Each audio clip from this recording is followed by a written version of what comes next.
Go to TAPgiles.com to learn dreams, engage my services, and support the channel. First thing to know about collision stuff is that nothing will happen unless an object is movable. So you can put this inside there, and even though they are both collidable here, nothing will happen when you play time. But if one of them is movable, then that one will react to collisions. So it'll pop out like that. And if you put it up here, it will like bounce off or sit on top of it. Or whatever would happen.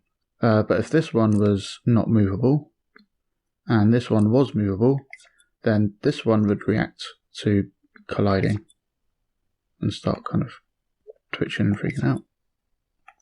Bouncing off of stuff, falling off and that. So it's this movable thing which makes it part of the physical simulation. So if this is off, it will still be collidable, other things can collide with it, but it won't respond to any collisions. So if they're both movable, then they'll both fall, and when they collide with each other and stuff, then they'll fall off of each other and respond and stuff. So that's all fine. But there's also this collides with, when this sculpt touches a sculpt with one of these labels, then it will be considered to be colliding with it. As long as one of them is movable and like being physically simulated, that will actually have an effect. So this one is the foe, so if we turn off foe, it will still collide with it. And why is that? Because this wants to collide with friend. So from this direction, this is trying to collide with anything that is a friend, but from this direction, it's not trying to collide with stuff that's a foe, just anything else. So if you want them to not collide against each other at all, this has to not collide with friends, otherwise it will cause a collision, and this has to not collide with foes, otherwise it will cause a collision. So let's turn off friend for that one. And now they're falling through. And it doesn't matter like which one would collide into which, but they just ignore each other entirely. So this one's ignoring that one, that one's ignoring that one. But again, if I turn on either of them, then they'll respond to each other. Like that. There is this thing called unlabeled, which means stuff that doesn't have a label, like this one. Sculpts by default don't have labels. So this will collide with this because it has no label. Like that. But if we give this a label, if this only collides with unlabeled stuff, then it will collide with it. But then if this has a label, it doesn't matter what label it is, then it's no longer unlabeled. But again, this is collidable, and it's trying to collide with everything, so it's trying to collide with the foe. So then, if we have this so it doesn't try to collide with anything,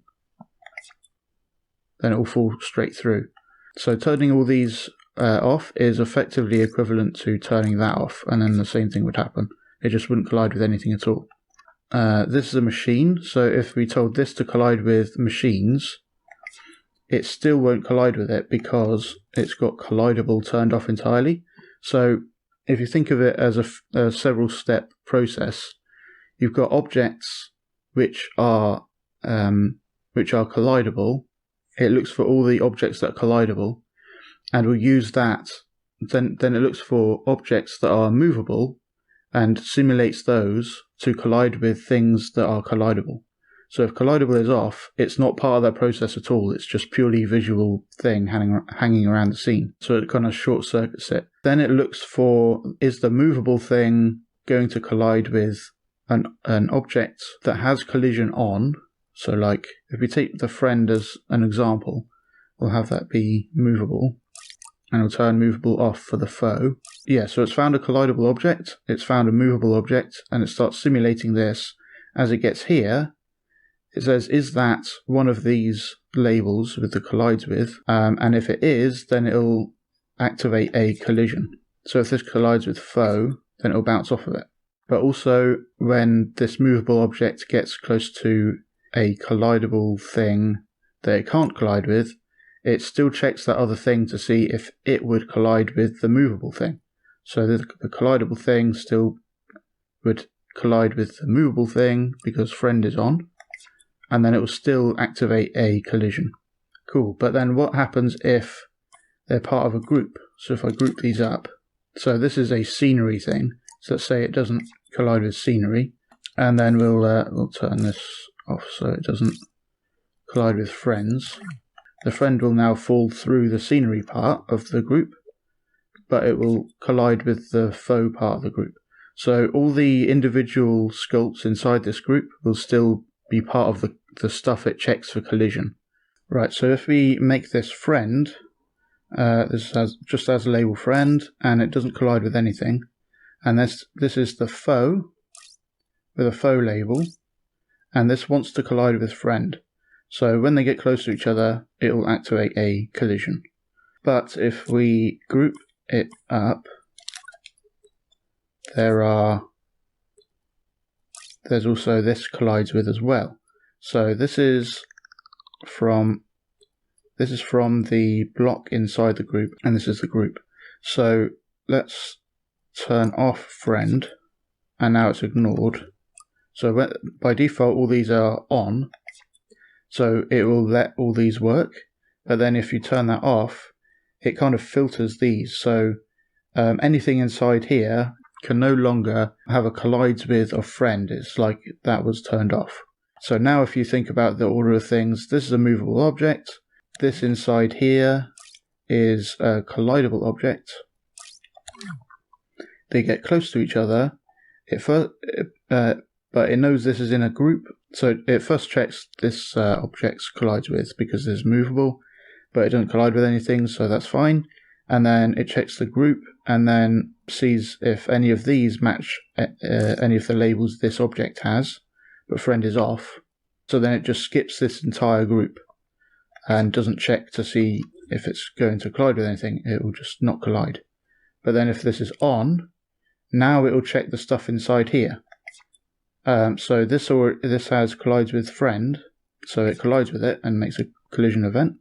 If you turn that off, then it gets through this because that's a label the movable object has, and then it checks the object it's actually near and sees if that has one of the labels that this has, and it doesn't, so it falls through.